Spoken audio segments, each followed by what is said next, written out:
Assalamualaikum warahmatullahi wabarakatuh. Waalaikumsalam. Apa kabar kawan-kawan ngobor semuanya dimanapun berada? Semoga sehat selalu, masih dalam perlindungan Allah Subhanahu wa Ta'ala. Ya, jumpa lagi bersama kami di sini di channel Ngobor, ngobrol tentang horor. Ya. Ada Mas Ayung ya, sebagai narasumber kita yang akan menemani kita semua kurang lebihnya di 30 menit ke depan. Monggo Mas Ayung. Baik, terima kasih Bang Ogan tadi atas pembukanya ya. Saya juga mau nyapa kawan-kawan seperti biasa. Assalamualaikum warahmatullahi wabarakatuh. Bismillahirrahmanirrahim. Apa kabar kawan-kawan ngobor semua? Semoga semua dalam keadaan baik, sehat dan selalu bahagia tentunya, kapanpun dan dimanapun saatnya. Kembali ada kami berdua di ngobor, ngobrolin yang horor-horor. Tak lupa kami sampaikan terima kasih untuk teman-teman atas semua dukungannya dalam bentuk apapun di ngobor. Semoga dikembalikan lagi oleh Gusti Allah Ta'ala dengan sesuatu yang lebih baik tentunya. Ini langsung ke cerita aja ya Bang ya. Siap. Ya. Cerita apa Mas Ayung? Cerita ini adalah cerita masa lalu seseorang, dan seseorang itu saya sendiri Bang. Nanti mau rame mau enggak ya, berbagi aja wis. Harapan saya cerita ini belum pernah saya sampaikan di ngobor. Masa lalu itu Masa lalu nggak ada hubungannya sama love ini, nggak ada. Tapi masa lalu horor, masa lalu yang horor-horor. Jadi, bentar. Jadi sejak kecil itu ya, memang pernah beberapa kali di sesi di ngobor, saya itu mengalami namanya peristiwa direp-rep. Sudah tidur. Direp-rep atau ketindihan itu setiap saya tidur. Jadi nggak siang nggak malam, apalagi malam hari begitu ya. Jadi memang karena orang kan tubuh seseorang ya harus seimbang antara istirahat, aktivitasnya, asupan gizi dan lain-lain. Karena memang tidur saya sangat kurang, itu pun dari teman-teman yang lain saya lebih sering sakit daripada kawan-kawan. Enggak, ini dipotong sedikit Mas Ayung. Apa tuh? Masalah direp-rep gitu ya. Aku Iya. kayak itu sedikit pernah. Itu kan posisinya kalau tidur kan badan itu kayak nggak bisa gerak gitu ya Mas Ayung ya. Itu faktor apa sih Mas Ayung? Kalau secara ini apa? Medis. Apa karena memang bukan yang alah. jangan terlalu dalam lah. Maksudnya apa tempat tidur kotor, apa dikala kita tidur terus apa posisi salah satu tubuh kita itu di apa ketimpa badan sendiri, apa posisi tidur kita, atau memang ada faktor X atau faktor lain itu Mas Ayung. Nah itu sih nanti gampang lanjutin lah. Kalau saya orangnya begini, kalau saya tahu saya bilang tahu, kalau itu bukan fakta pendapat saya bilang pendapat begitu kan. Kalau pertanyaan kayak gini, saya yang jelas belum pernah ngulik yang namanya fenomena direp-rep. Cuman memang ini pendapat dari seorang ustadz ya dulu ketika saya sudah SMA kelas 3 menjelang kelulusan. Kemudian sempat bertemu sama beliau begitu. Nanti saya cari kesimpulan sendiri karena ketika direp-rep itu udah semakin matang, semakin menjadi-jadi lah dan nggak bisa lepas sampai berpuluh tahun kan mungkin ya, karena SMA kan sampai 18-20 tahun, 18 tahun ya? 18 tahun, berarti dari usia kecil udah sangat lama sekali. Kemudian banyak metode-metode yang saya pakai dari teman-teman untuk mengalihkan direp-rep sampai konsentrasi, ngalahin ketika setan-setan itu datang. Karena saya bilang setan karena wujud langsung, nggak cuman kayak nggak jelas tapi bisa wujud orang tinggi besar, kadang-kadang cuman kaki segede-gede kayak helikopter lah kayak gitu ya. Kadang-kadang sosok-sosok aneh begitu kan. Terus saya konsentrasi, saya bisa wujudin dengan usaha keras, bisa tak alihkan itu entah imajinasi saya sendiri yang akhirnya membentuk sosok itu jadi apa sosok yang saya imajinasikan tersebut. Pengaliannya contohnya namanya pemuda ya, cewek-cewek cakep, dari yang muda-muda itu yang bisa itu ya saya coba bisa. Yeah.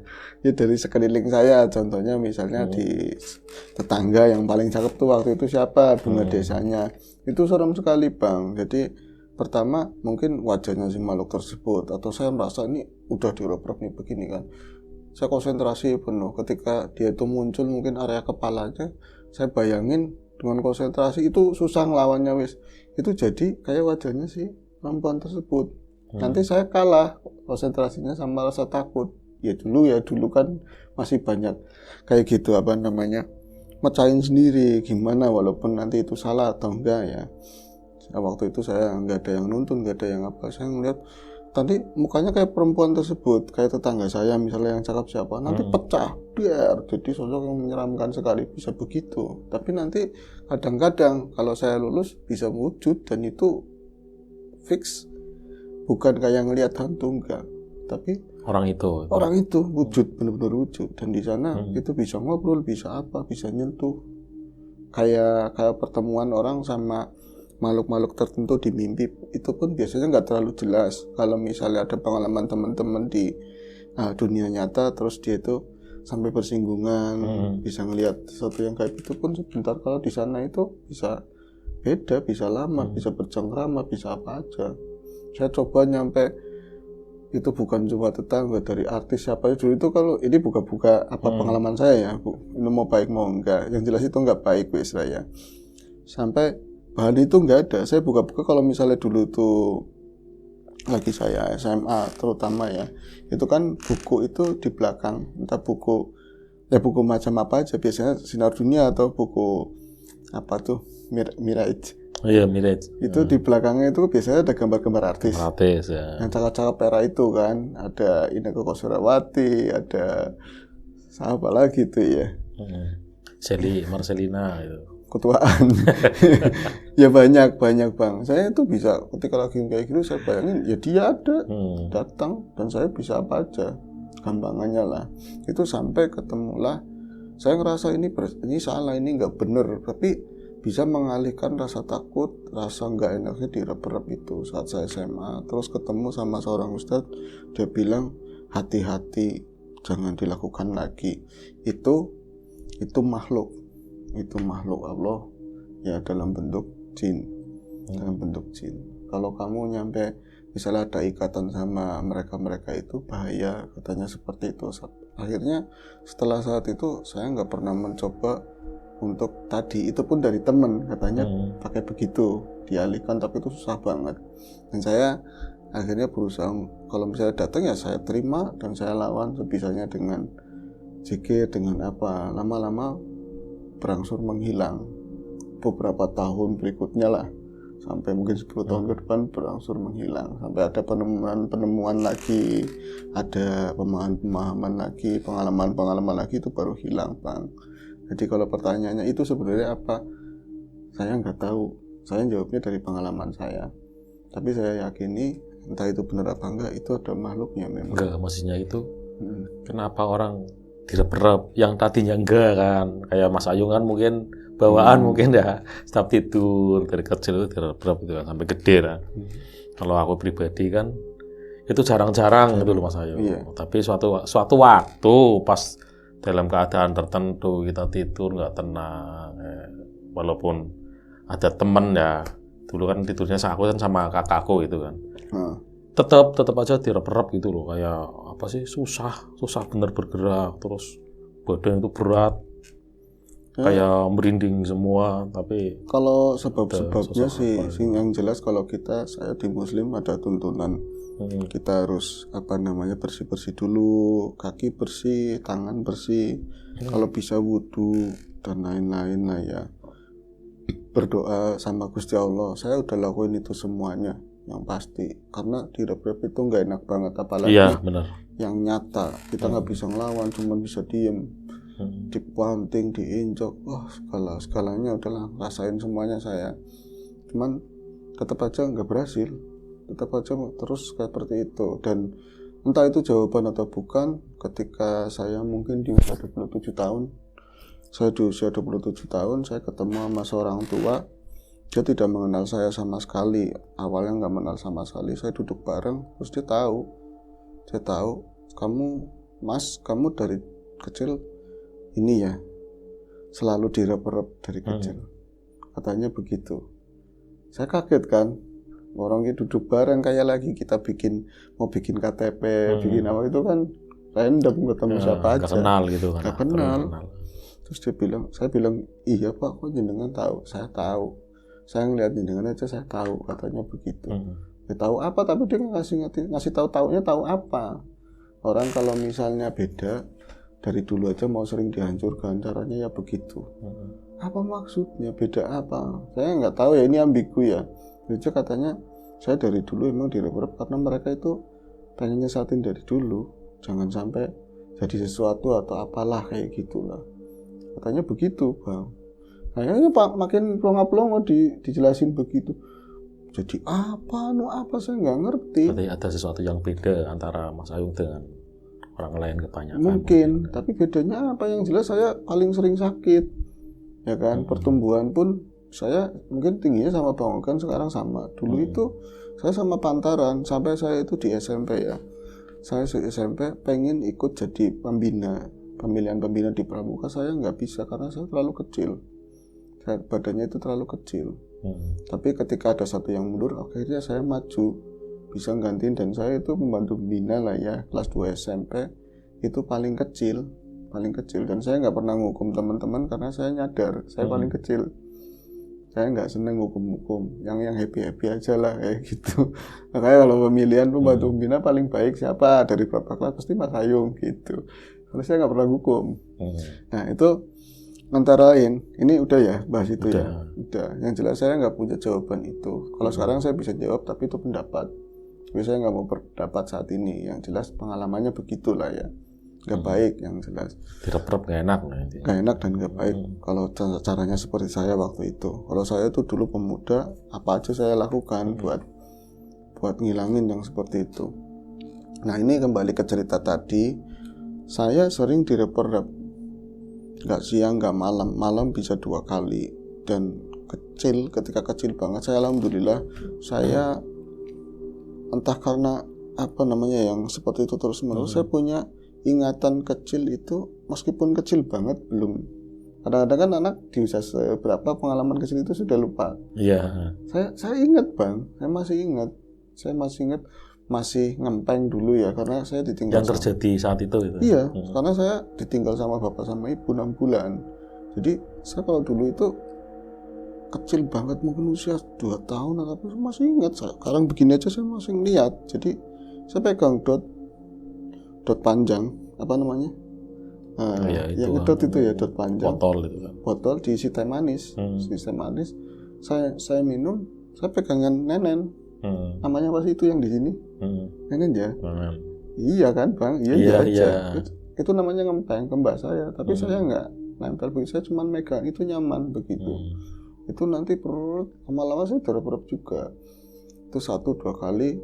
Tapi kalau didoain sama mbah saya yang laki-laki, kan mbah saya dulu ya lagi belum ada listrik, di atasnya itu kan ranjang besi. Kalau kita naik itu bunyi kayak itu kan. Iya. Itu di atasnya itu tutupnya itu pakainya anyaman bambu. Jadi serem banget lah jam itu, adanya lampu tempel kalau patromak itu di tengah di wilayah ruang tamu begitu ya. Nanti mbak saya bilang gini, ya Allah kayak gini terus, ya Allah kayak primen bocah, ya Allah kayak gini terus, ini gimana nih anak, ya Allah kapan selesainya anak ini begini terus. Maksudnya gimana? Maksudnya lagi direp-rep, nggak bisa tahu. Kecer. Mungkin dari pandangan mbak saya kelihatannya saya cuma mendelik begitu aja. Nanti datang mbak saya didoain macam-macam yang laki-laki, baru saya bisa nangis. Saya nangis nanti udah dipeluk sama mbak berdua, itu saya di tengah. Itu yang dirasakan Mas Ayung saat Mas Ayung itu apa kejang itu ya? Iya. Itu yang dirasakan itu apa itu maksudnya di sana? Itu saya di alam yang beda. Kadang-kadang di situ juga, tapi ketarik ke satu dimensi. Terus kadang-kadang misalnya di atas itu kan anyaman bambu bentuknya segi-segi begitu kan ya. Iya, bilik nanti itu bisa ya. puter jadi kayak semacam putaran yang sangat kencang. Saya kegulung di dalamnya, masuk ke dalam labirin yang nggak ada putus-putusnya. terus pias di alam tertentu kayak gitu. Itu aja udah nggak enak, apalagi sampai diinjak-injak makhluk, dilemparin, kayak mau dibunuh gimana, itu sering. Itu kelihatan makhluknya seperti apa bentuknya. Kadang-kadang bukan cuman tahu ada begitu, tapi saya perasaan melek padahal saya tidur, itu lagi direp-rep gitu ya. Dan saya tahu ini lagi direp-rep, tahu itu dari genteng itu muncul kaki besar, tambah gede diinjak. Kadang-kadang ya dari jendela kerasa ada orang yang masuk kayak gitu Bang. Jadi ya nikmat banget lah. Cuman kan penasaran, udah begitu tidurnya susah, kalau misalnya tengah malam dibangunin sama Mbah, nemenin jaga kampung, kampung, kadang-kadang nengokin air di sawah. Saya nggak ngerti, wis turunnya angel, dibangunin suruh kayak gitu, bukannya kakak saya. Apa cara didiknya begitu ya nggak tahu. Itu kemungkinan menghindari itu, mungkin semakin lama tidur bahaya, semakin gitu. direp-rep gitu. Mbahnya kan lebih tahu ya kan sama cucunya itu kan. Dan itu kembali lagi ke cerita, akhirnya kan kayak gitu ya, semua orang perlu tidur yang cukup, apalagi anak-anak. Saya ngaruh badannya kecil sendiri, dan konon katanya ya bukan konon lagi, saya juga ngerasain ya, kalau misalnya main lari-larian saya cepat jatuh karena nggak seimbang, ngantuk tapi nggak mau tidur kayak gitu loh. Nah tidur itu paling mudah ketika saya dipotong rambut sama tukang rambut keliling. Di bawah pohon mangga. Saya juga dipaksa karena memang kalau dipotong pasti modelnya gebros atau cukuran tentara, saya nggak mau. Saya pengennya yang kayak anak-anak waktu itu ya, Andilau kayak siapa gitu kan. Tetap Mbah dia kan suka banget sama TNI, dipotongnya kayak gitu. Tahu-tahu saya karena enak silir-silir dipotong rambutnya kan enak gitu ya, saya tidur. Tahu-tahu saya bangun udah dari kasur. Saya bangun, kok saya tidur, saya terusin, saya direp-rep kayak gitu. Nah itu otomatis saya sering sakit. Dan ini saya menceritakan bukan direp-repnya, tadi nggak sengaja cerita itu kalau jenengan nanya ya. Jadi ketika sakit waktu itu, sakit pun saya menghindari tidur. Tapi obat yang dari puskesmas ataupun beli di warung, nggak ada apotek lah gampangnya, itu nggak, bahasanya nggak mengenal apotek. Ada juga mungkin jauh banget di kota ya Bang. Itu kan ada antihistamin mungkin ya, ada obat tidurnya. Itu ngantuk banget, saya lawan sebisa-bisanya karena di sana itu udah nungguin. Ini bukan melebay-lebaykan, saya pengalamannya begitu teman-teman. Kalau kita tidur nih, udah ketemu lagi pasti. Mereka udah nungguin nih, set, udah sakit, tidur ketemu kayak gitu. Terus saya bertahan, dan saat itu siang hari. Kalau zaman sekarang, hari-hari ini ya, saya bangun tidur 4:30. Ketika anak-anak saya bangun berdua, kadang-kadang jam 4, anak saya udah pada bangun semuanya. Terus itu yang kecil naik ke sini kadang-kadang, bab main, ayo main, disuruh kayak gitu kan, suruh nemenin main. Padahal saya masih ngantuk banget, semalam tidur jam 2, jam 4 udah dibangunin. Nanti saya bangun kan, terus baru sebentar lalu saya ngobrol nemenin anak-anak, tahu-tahu udah subuh. Bentar lagi namanya manusia kan. Terus ini anak masih asik, tahu-tahu udah agak terang. Saya subuhnya itu nyampe bener-bener ketumsep-tumsep, bahasanya itu buru-buru banget. Pas dari tempat wudhu ke saya itu sholat aja, udah terang. Keluar sedikit aja udah jam 6, lagi sebentar lagi jam 7, sebentar lagi tahu-tahu kayak saya kesini tadi jam 9:30 ya, ini udah duhur lebih. Rasanya itu cepat sekali waktu berlalu. Kalau zaman dulu, entah teman-teman merasakan atau enggak, karena enggak banyak yang dilakukan atau aktivitasnya itu semua fisik ya, enggak ada yang mandek HP-an, nonton TV, enggak begitu. Jadi lama banget dari pagi nyampe beduk duhur itu lama banget. Makanya puasanya ketika anak-anak dulu itu luar biasa. Iya. Ya, pengen rasain seperti itu. Saya nungguin ya waktunya ya. Iya, karena saya lagi sakit. Waktu itu saya lagi sakit. Alamnya seperti itu. Kalau malam belum ada lampu listrik, kebun semua, banyakan kebun. Dominasinya ya macam-macam namanya kebun ya. Pohon-pohon mangga, bukan mangga cangkok, pohon mangga yang gede-gede.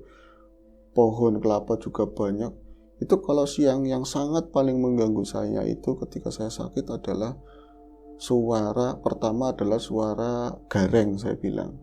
yang bunyi itu mirip kayak laler ya. Iya. Mirip kayak lalat binatang. Yang nempel di pohon. Nempel di pohon itu namanya apa, Bang? Saya nyebutnya gareng itu dulu. Ada yang namanya gareng, kalau bilang namanya sambal lireng apa ya? Ya sama lah, hampir-hampir sama itu. Iya. Itu orang yang sakit, apalagi sakitnya ada campuran giginya yang nggak sakit jadi ikut sakit kan. Itu kalau misalnya saya tutupin bantal kayak apa, tetap kedengeran itu suara gareng. Makanya gareng berjamaah, bukan cuma satu pohon. Bayang itu suaranya itu di kuping bener-bener nggak nyaman banget. Tapi kalau misalnya saya cobain tidur di sana udah nungguin, jadi lama buat nggak nyaman banget. Nah nanti ini gareng belum selesai, saya paling takut lagi dulu itu di jam 11-an sampai jam 12 biasanya orang kampung dulu itu sering jemur kasur dari kapuk. Pasti mereka itu kalau udah jam 11-an dari berbagai penjuru, misalnya tetangga saya yang seberang kebun sana, terus di seberang sawah, itu kan kedengeran Iya. Iya, blek. Suara itu serem banget. Kayak apa? Kalau ini apa? Orang dulu ngilangin debu caranya seperti itu, belum ada vacuum cleaner. Iya, jadi nanti dipakai enak lagi. Pakainya apa? Alatnya namanya apa ya Mas Ayung? Ya kebukan. Geblek apa namanya? Geblekan kasur. Jadi saya pikir saya lebay atau enggak, tapi notasi suaranya gebukan itu mistik, kata saya itu mistik. Gareng yang sama suara alam yang lain, alam siang itu daun-daun gesek segala macam, itu nggak ada orang sama sekali karena kebanyakan itu pada di sawah. Saya jendelanya dibuka dua-duanya lebar, cuman ada hordeng separuhnya. Itu serem. Kadang-kadang saya mau bangun tutupin, mbak saya nggak ada, saya di kamar sendirian kan. Jadi saya tiduran begini, saya ngelihat keluar jendela, di sana tuh goyang-goyang apa namanya, daun mangga, daun apa tuh, seakan-akan kayak makhluk lagi begini-begini gitu loh bayangannya. Terus bunyi udah jam 10:30 itu bunyi bluk itu saut-sautan kayak seragam. Mereka mumpung terang itu jemur kasur, semua pakai kasur, belum ada spring bed mungkin ya. Dan setelah kayak itu nyiksa banget buat saya. Mbak saya belum pulang dari sawah, satunya belum pulang dari balai desa. Nah kemudian ada lagi yang nyusul, biasanya habis duhur atau sebelumnya. Ngok. Itu apa Bang? Suara apa itu? Gergaji ini. Suara gergaji potong, gergaji mesin. Itu biasanya ada tetangga mau jauh, entah tetangga desa itu ada yang motong kayu. Biasanya mereka itu mulai itu jam 10, kalau enggak siang jam 2-an. Di saat orang lagi tidur siang mungkin enak, dia tuh berisikin banget. Di kuping gak enak banget. Cenggerek udah, orang gebukin kasur. Terus tadi yang bayangannya kemana-mana. Karena di saat kecil itu ada mitos bedogan, ya kan? Ya, bedogan. Itu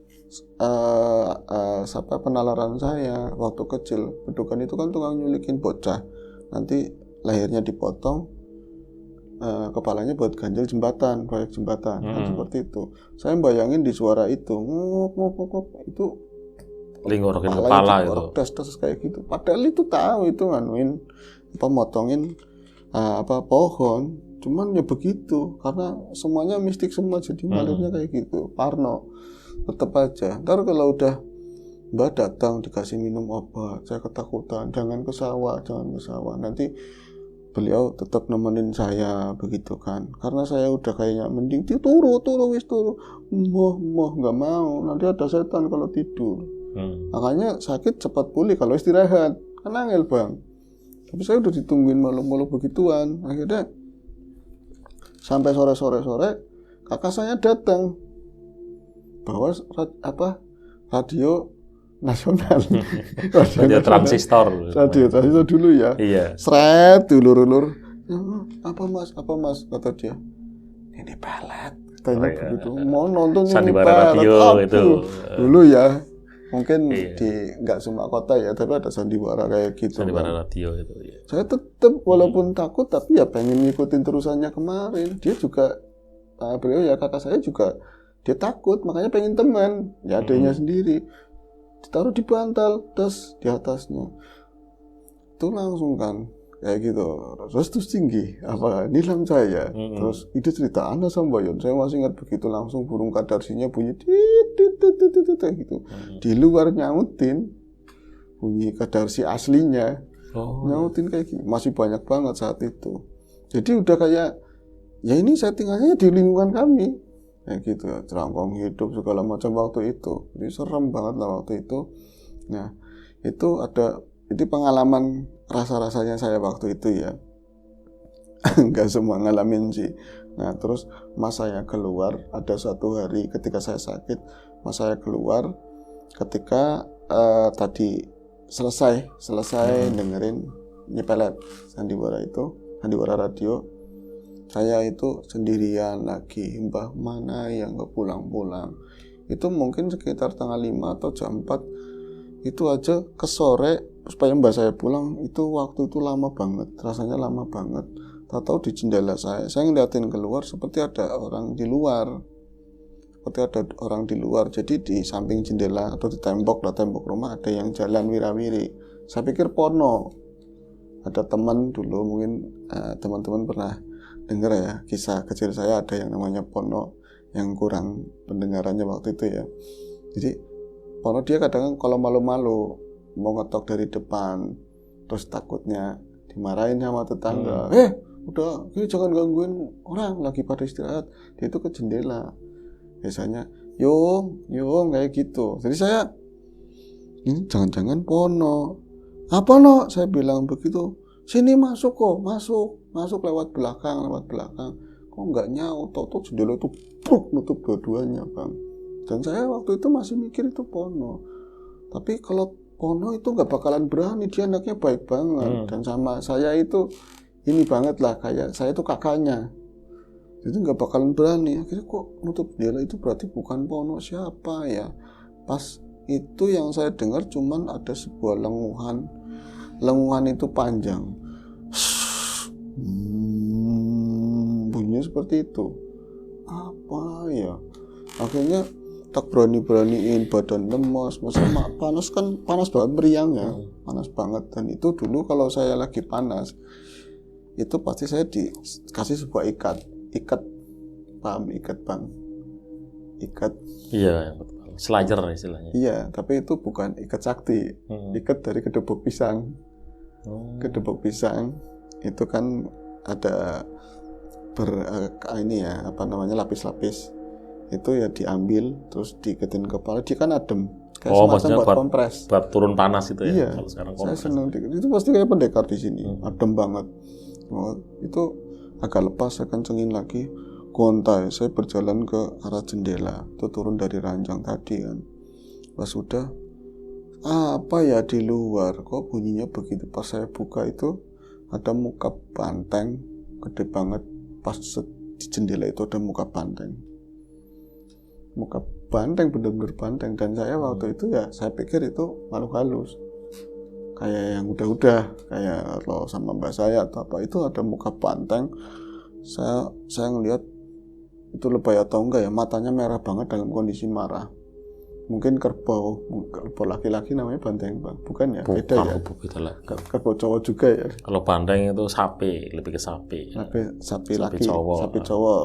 Berarti ini kerbau cowok. Kerbau cowok dalam kondisi marah, begitu ada di jendela, benar-benar di tengah jendela.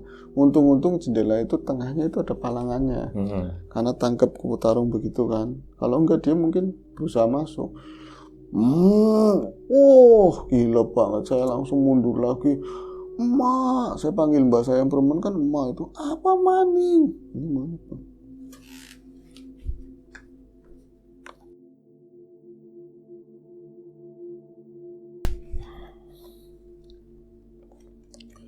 Mbak saya bilang, apa maning? Apa lagi? Ternyata mbak saya udah pulang, tapi nggak nengokin cucu. Kamar. Dia mungkin dari sawah bersih-bersih dulu ya, mbak yang perempuan. Akhirnya, itu di jendela. Mbak saya juga kaget. Yes.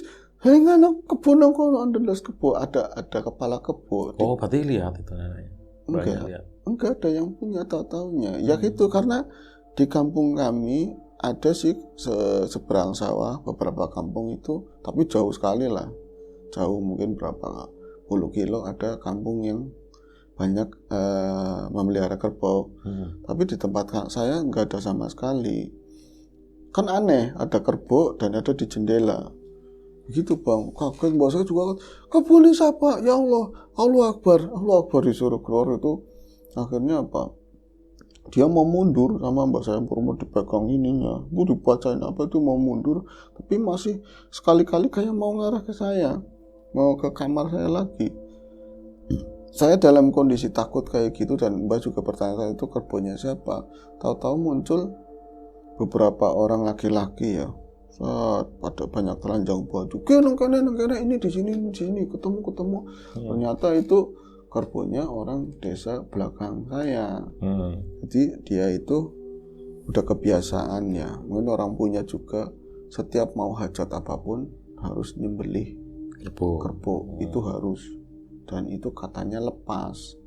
Jadi kayak ngamuk digangguin bagian belakangnya, terus marah. Katanya banyak yang nggak terima binatang yang begitu kan ya, disentil atau diapain katanya begitu. Jadi marah. Itu orang berapa itu nggak bisa ada yang nenangin kerbau tersebut. Bahkan di seorang waktu itu ya ada ya rangersnya kampung saya lah. Jadi namanya Pak Said waktu itu, ini nama asli. Umurnya waktu itu sekitar 55 tahunan. Dia badannya gede dan katanya punya kanuragan macam-macam gitu. Dia ngadepin nggak bisa nenangin, dan posisinya itu kalau sekarang teman-teman bisa mengatakan sadu, karena di nyerong dari jendela saya itu dapuran bambu itu benar-benar lebat banget, kayak semacam gua-gua begitu. Jadi kelihatannya di atasnya itu rapat sama bambu semuanya, adem lah, panas karena juga ketemu ya nyiupnya gitu ya. Di tengah-tengah itu kerbau itu beberapa laki-laki tadi ya yang udah matang, sama tadi itu ada datang Pak Saidi, langsung dibacain apa tetep aja dia itu meronta-ronta di situ. Cuman anehnya itu kayak nggak lari, kayak sengaja dia nantangin, dan kali-kali niatnya ke sini, mau larinya mau ke saya. Waduh, saya ketakutan banget, tetap nonton. Sama mas saya, abang saya juga nonton. Itu nggak lama muncul yang punya. Ya cukup lumayan sih, berapa menit kemudian lah disusulin, karena dia itu nggak di rumah, disusulin aki-aki banget, telanjang baju, terus pakai celana segini ya di bawah lutut. Primen, kenapa? Gimana? Kenapa? Wah ini kerbaunya gimana? Aduh, royal katanya, royal kamu ngapain pakai kabur-kabur, pakai marah-marah segala. Itu diusap kepalanya begitu doang bang, cuma diusap